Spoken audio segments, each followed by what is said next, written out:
Welcome to another episode of China Update, where I provide you with the most up-to-date political, economic and geostrategic analysis on the world's number 2 economy. My name is Tony. Let's jump in. Okay, happy Friday everybody. I hope you've had a productive week and I wish you all a restful weekend ahead. The big news from this week is the European Commission decision to impose tariffs on Chinese EVs, a move which will likely trigger a wider and protracted trade war between the EU and the PRC. This news has caused a lot of reactions. Today we begin by examining the most salient ones. This coverage will supplement what we discussed yesterday, where we discussed the details of the new EU measures. China's EV giant BYD saw its shares rise today as the market concluded that the company could afford the additional 17.4% tariff and still make money selling at competitive prices in the EU market. The company's Hong Kong listed shares rose as much as 8.8% on Thursday, the top gainer among Hang Seng Index constituents. As the US-based Wall Street Journal reports today, many of China's EV makers saw Europe tariffs coming and had planned accordingly. The outlet explained that some have already started building factories on the continent, while others have set up joint ventures with companies in the bloc. Still others are looking at exporting to Europe from third countries, such as Thailand, while some are throwing in the towel on Europe altogether, directing their attention to other markets where they have a better shot at displacing incumbents.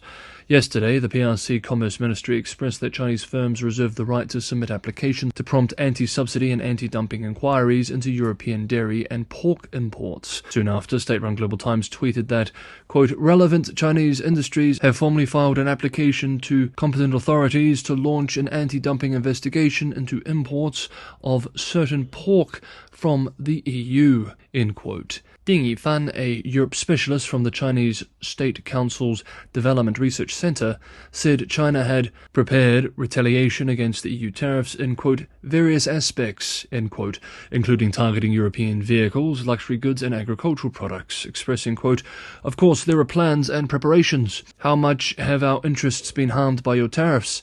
Then how much we will retaliate against it, end quote. Beijing's space for retaliation will be limited, however, as it enjoys a trade surplus with the Europeans and thus is more vulnerable in a trade war. Meanwhile, yesterday too in Brussels, EC, European Commission officials sought to further explain why anti-subsidy tariffs were introduced, with one telling media, quote, the whole supply chain is subsidized. This means that the Chinese government provides subsidies to all operators, starting from the refining of lithium used in the batteries, to production of cells in batteries, to the production of BEVs, battery electric vehicles, and even transport of these vehicles to EU markets. End quote. Hong Kong-based South China Morning Post writes that their investigators, quote, turned up subsidies everywhere they looked. End quote. Lithium producers and battery makers were told by the state to sell to EV companies below market rates, they said, while the car companies were exempt from battery consumption taxes. Indeed, the entire EV production process in China appears to be a perfect case example of how Chinese industrial policy works. One official explained, for example, quote, the firms issued green bonds that government-run financial institutions were ordered to buy, and were granted concessional land, income tax breaks, and cheap refinancing options mandated by the central bank. End quote. It's not just with EVs that this comprehensive subsidy support is occurring.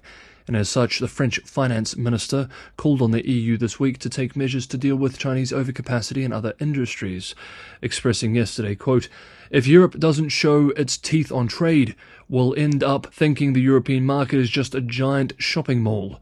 It's a first decision that I hope will be followed by others, notably on solar panels and on other Chinese overcapacities, end quote. Next up this week, Hong Kong authorities cancelled the passports of 6 so-called fugitive self-exiled activists in the United Kingdom, exercising new powers under the recently enacted security law for the first time. The 6 pro-democracy activists, namely Nathan Law, Christopher Mung, Finn Low, Simon Chung, Johnny Fok and Tony Choi, were among 13 overseas Hong Kongers issued with arrest warrants last July and December over alleged national security offences, with a $1 million Hong Kong dollar bounty on each of their heads. With the news, a government spokesperson stressed that, quote, these lawless wanted criminals are hiding in the United Kingdom and continue to blatantly engage in activities that endanger national security. They also make scaremongering remarks to smear and slander the Hong Kong Special Administrative Region. More so, they continue to collude with external forces to protect their evil deeds. We therefore have taken such measures to give them a strong blow." End quote. The following day, Hong Kong Secretary of Security Chris Tang hit back at UK accusations that the passport cancellations represented a breach of international law, calling these accusations slander.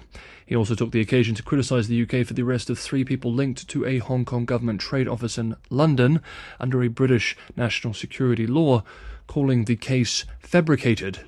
We covered this when it happened a few weeks ago. Now, while we are on Hong Kong, I wanted to also quickly cover the local housing market, which, like in the mainland, has seen better days. Just 3 months after government tax breaks caused a brief rally, Hong Kong's property market is falling once again. According to new official data, new home sales plunged by 46% in May from a month earlier, even as the city's developers offered discounts on apartments to lure buyers. In the secondary market, sales in the first weekend of June dropped by 40% from the previous one. Chinese financial media outlet Caixin writes that the dip underscores the challenges that Hong Kong's residential market faces.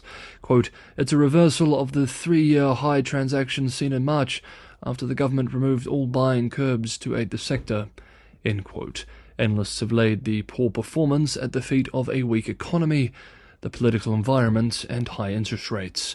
The average mortgage rate in Hong Kong was 4.16% in March, more than double the 1.72% rate 2 years ago. Next up, we look at US-China competition for hearts and minds in the Middle East. But just quickly, if you're getting some value from today's episode of China Update, I have a huge favor to ask. That is just to hit the like button. And if you haven't already, subscribing and hitting the bell notification is also a huge help for the channel. It's the only way in which it can grow.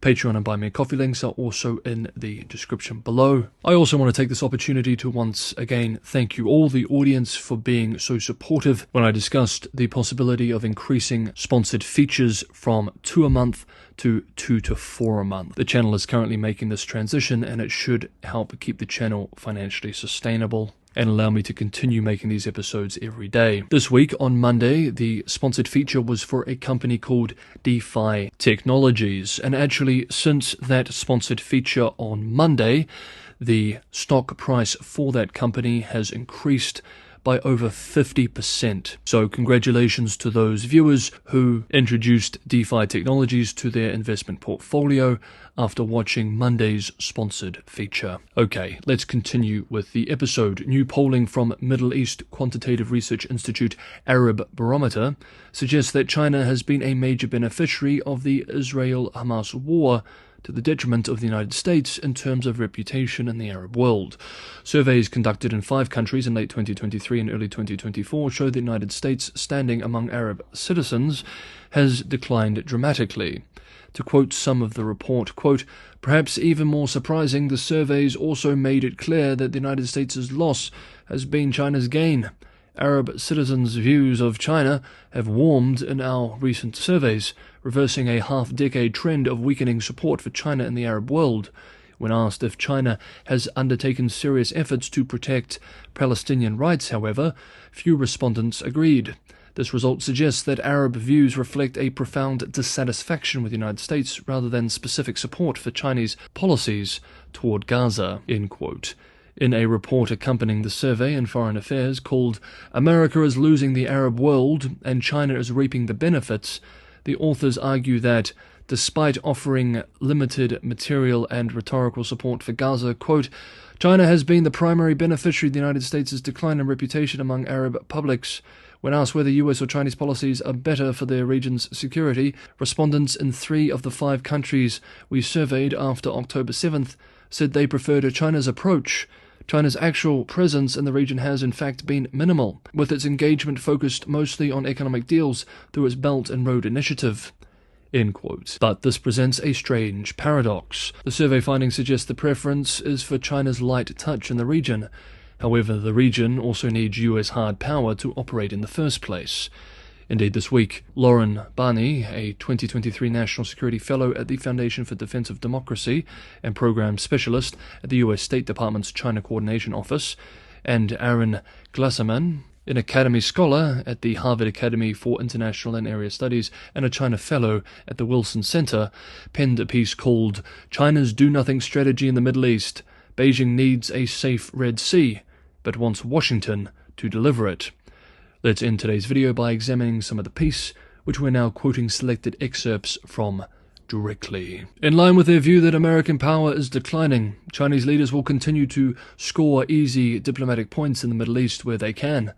Thus, in April, they invited members of the rival Palestinian organizations Hamas and Fatah to Beijing to foster reconciliation and to outline a possible unity government for post-war Gaza and the West Bank, however remote such a plan may be at present.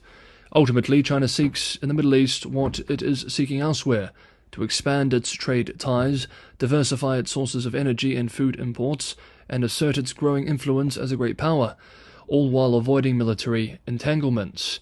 Chinese leaders recognize that rhetorical opposition to Western dominance in the region is a low-cost way of soliciting broader support, especially in the global south. Their greatest priority is not to sow more instability, but to guard China's interests and adapt to a threatening geopolitical environment. To accomplish that, they may employ cynical and opportunistic methods, but these are based on managing, not creating crises. For the United States, this means that China will remain a diplomatic competitor in the Middle East.